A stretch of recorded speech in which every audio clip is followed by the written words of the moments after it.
মাদক, চাঁদাবাজি, ছিনতাই আর গ্যাস সংকটে জর্জরিত ঢাকা ৫ আসনের অন্তর্ভুক্ত ডেমরা যাত্রাবাড়ির বাসিন্দারা সিটি কর্পোরেশনের অন্তর্ভুক্ত হলেও কোনো ধরনের নাগরিক সুবিধা পাচ্ছেন না তারা। ভোটাররা বলছেন যে প্রার্থী এলাকার সমস্যার সমাধান করতে পারবে তাকেই নির্বাচিত করবেন তারা। সালাম স্টিল ভোটের গাড়ি নিয়ে ঢাকা ৫ আসনের নির্বাচনী প্রচারণার খবর জানাচ্ছেন মুশফিকুর রহমান। রাজধানীর অন্যতম প্রবেশদ্বার ডেমরা যাত্রাবাড়ি এলাকা নিয়ে গঠিত ঢাকা ৫ আসন। নির্বাচনকে সামনে রেখে প্রচারণায় ব্যস্ত সময় পার করছেন এ আসনের প্রার্থী সমর্থকরা। এলাকাবাসীরা জানান, মাদক, চাঁদাবাজি, ছিনতাইয়ের পাশাপাশি মহামারী আকার ধারণ করেছে গ্যাস সংকট। তাই শুধু প্রতিশ্রুতি নয়, এলাকার সমস্যার সমাধান চান তারা। সিটি কর্পোরেশন আন্ডারে হলে কি সিটি কর্পোরেশনের কোনো কিছুই কাজ হয় না, কোনো সুযোগ সুবিধা আমাদের দীর্ঘদিন যাবত এগুলো পরিষ্কার করছে না।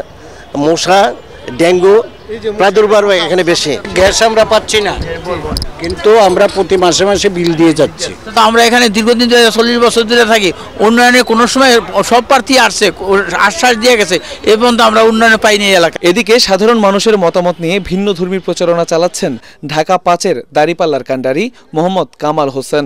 আমরা শিক্ষা, চিকিৎসা, স্বাস্থ্য এই বিষয়গুলো মেইন ফোকাস দিচ্ছি, সাথে সাথে যোগাযোগ ব্যবস্থার উন্নয়ন।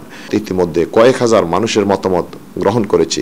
এই সকল মতামত পরামর্শগুলো নিয়ে আমি একটা ইস্তেহার তৈরি করবো ইনশাআল্লাহ। ভূমিকম্প সহনীয় মোস্ট ডিউরেবল দেশের প্রথম থার্মেক্স রড সালাম স্টিল। সালাম স্টিল বোঝে ডিউরেবিলিটি। সালাম স্টিল মোস্ট ডিউরেবল স্টিল। অন্যদিকে নির্বাচনকে সামনে রেখে বাড়ি বাড়ি গিয়ে ভোট চাওয়ার পাশাপাশি উঠান বৈঠক অব্যাহত রেখেছেন বিএনপি মনোনীত প্রার্থী নবীউল্লাহ নবী। জানান, ক্ষমতায় গেলে নাগরিক সুবিধা নিশ্চিতের পাশাপাশি এলাকার সার্বিক উন্নয়নে কাজ করবেন। আমাদের এই ডিএনডির বাঁধের ভিতরে 12 লক্ষ লোক বসবাস করে। এখানে স্বাধীনতার পর স্থায়ী কোনো সমাধান পায় নাই। যদি আমি এমপি হতে পারি, ইনশাল্লাহ এই এলাকার গ্যাস, পানির অভাব থাকবে না। শিক্ষা প্রতিষ্ঠান, খেলাধুলার মাঠ, সরকারি হসপিটাল, এই সমস্ত সবকিছু বাস্তবায়ন করবো ইনশাল্লাহ। ভোটাররা জানান, শুধু আশ্বাস নয়, এলাকাবাসীর জীবনমান উন্নয়নে কাজ করবেন এমন প্রার্থীকে নির্বাচিত করতে চান তারা। মুশফিকুর রহমান, এটিএন বাংলা, ঢাকা।